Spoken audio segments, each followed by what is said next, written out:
Vote গুনলেই পাওয়া যাবে যেখানে ওই ধানের শীষের ভোট দাঁড়িপাল্লার ভিতরে ঢুকানো আছে। আচ্ছা, এইভাবে অনেক অনিয়ম করেছে তারা।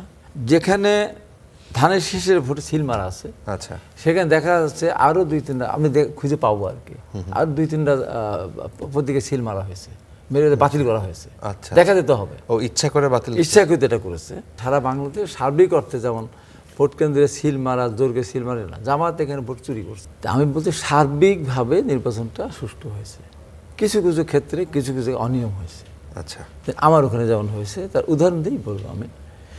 এখানে আমার এখানে আপনার যিনি ইউনো, সে ইউনো ছিল এখানে আপনার প্রধান উপদেষ্টার, এখানে একজন সচিব ছিল, তার হলো পিএসি এই জাতীয় ঢাকা বিশ্ববিদ্যালয় ছাত্র শিবিরের সে নেতা ছিলেন, এবং তার চাচা একসময় রংপুর গাইবান্ধা দিকে এমপি ছিলেন, এবং তার নিজের আপন ছোটো বোনের হাজব্যান্ড বগুড়া 4 থেকে নির্বাচন করেছেন। আচ্ছা, আমাকে হারানোর জন্যই একটা প্ল্যান করেই ইউনো নেওয়া হয়েছে, এসপি নেওয়া হয়েছে, ডিসি নেওয়া হয়েছে। আচ্ছা, এবং আমি সেটা প্রতিবাদ করে তখনই আমি নির্বাচন, প্রথমে আমাকে ডিসি সাহেবের কাছে আমি আবেদন দিই যে ইউনো পক্ষপাতমূলক কার্যক্রম করছে, যতগুলি presiding officer, assistant presiding officer এবং পোলিং অফিসার সবগুলি এক ধরনের, প্রায় মানে ম্যাক্সিমাম মানে জামাতের, ওদের সাথে আলোচনা করে এটা করেছে। আচ্ছা, তো সেই জন্য আমি বলেছিলাম যে এগুলি পরিবর্তন দরকার, উনি সুষ্ঠু নির্বাচন করবেন না, আমার দ্বারা আমার নির্বাচন সুষ্ঠু হবে না। সেটা আপনি আগেই জানিয়েছিলেন আগে কমিশনকে? তারপর যখন রিটার্নিং অফিসার ব্যবস্থা না নিলেন, যেহেতু উনি সহকারী রিটার্নিং অফিসার, তখন আমি প্রধান নির্বাচন কমিশনার বরাবর আমি চিঠি লিখি। সেই চিঠি লেখার পরিপ্রেক্ষিতে প্রধান নির্বাচন কমিশনার ডিসি বরাবর আবার অতি দ্রুত ব্যবস্থা গ্রহণ করার জন্য নির্দেশ দিল।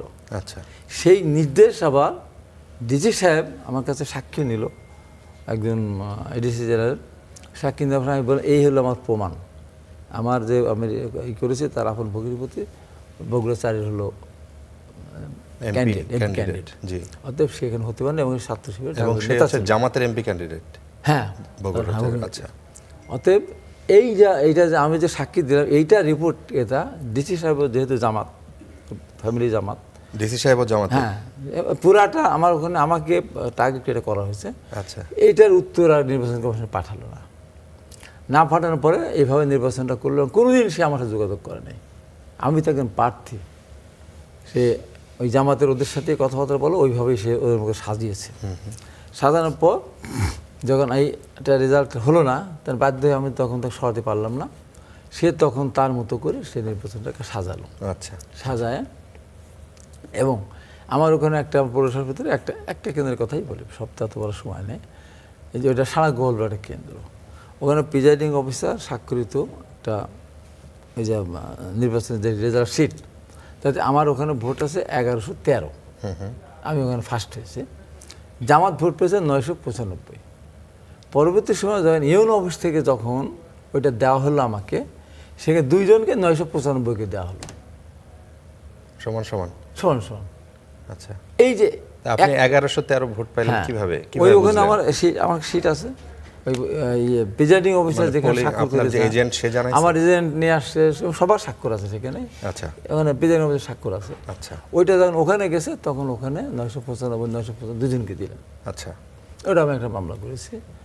একটা জায়গায় এখানে প্রিজাইডিং, মানে ওটা কি প্রিজাইডিং অফিসারের সই করা? হ্যাঁ, আপনার 995 স্বাক্ষর করা নাকি? না, আমার 1113 হলো স্বাক্ষর করা প্রিজাইডিং অফিসার, কিন্তু সেন্ট্রালি যখন ইউনো অফিসে যখন পাঠিয়ে তখন এটা করলো।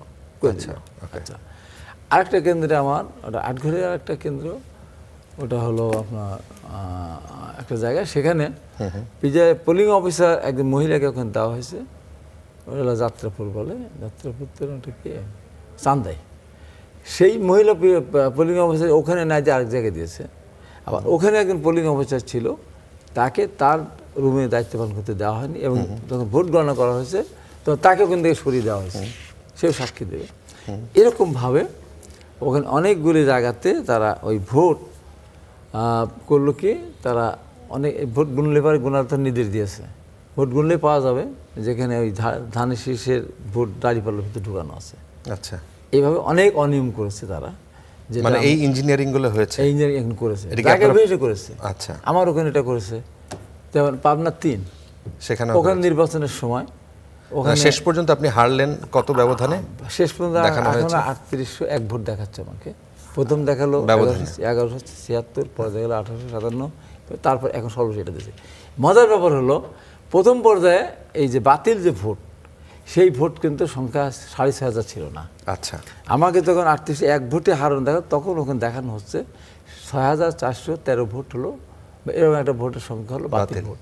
আচ্ছা। এবং এখানে আমি এটা কি নিশ্চিত শুধুমাত্র আপনার ভোট নাকি জামায়াতের ভোট এখানে কি আছে? হয়েছে না, জামাতের ভোটের ওখানে নাই। আমি বলি যেখানে ধানের শীষের ভোটে সিল মারা আছে, আচ্ছা, সেখানে দেখা যাচ্ছে আরো 2-3টা আমি খুঁজে পাবো আর কি, আর 2-3টা প্রতীকে সিল মারা হয়েছে, মেরে বাতিল করা হয়েছে। আচ্ছা। দেখা দিতে হবে, ও ইচ্ছা করে বাতিল, ইচ্ছাকৃত এটা করেছে। এবং এটা না, একদম ইচ্ছা করে সেটা আপনি কিভাবে এটা প্রমাণ ইচ্ছাকৃত। আগে তো আমার কাছে একটা হিসাব তো আসলে এটা, তারপরে ওটা বাড়লো কি করে, এটা এই তদন্ত করলে পরে যখন ভোট পুনর্গণনা হবে তখন এটা বোঝা যাবে। আচ্ছা, এরকম কিছু কিছু জায়গায় আচ্ছা, ঘটনা ঘটেছে সারা বাংলাদেশ সার্বিক অর্থে। যেমন ভোট কেন্দ্রে সিল মারা, জোরকে সিল মারে না, জামাত এখানে ভোট চুরি করছে। আচ্ছা, একই ওই প্রিজাইডিং অফিসার, পোলিং অফিসার একই, আচ্ছা, ওনারা যোগসাজশ করে আপনার যোগসাজশ বক্তব্য করে হচ্ছে ওরা কালি দেয়নি, কালিও দেয় না। কালি না দিয়ে তারা ভোটারকে বিভিন্ন- কালিও দেয়নি, অনেক নখে? অনেক ক্ষেত্রে অনেককে দেয়নি না, যে একাধিকবার দেওয়ার সুযোগ আচ্ছা, করেছে। আমি শেষ তার করি। মানে আপনার এখানে আমার ইঞ্জিনিয়ারিং এটা হয়েছে, করেছে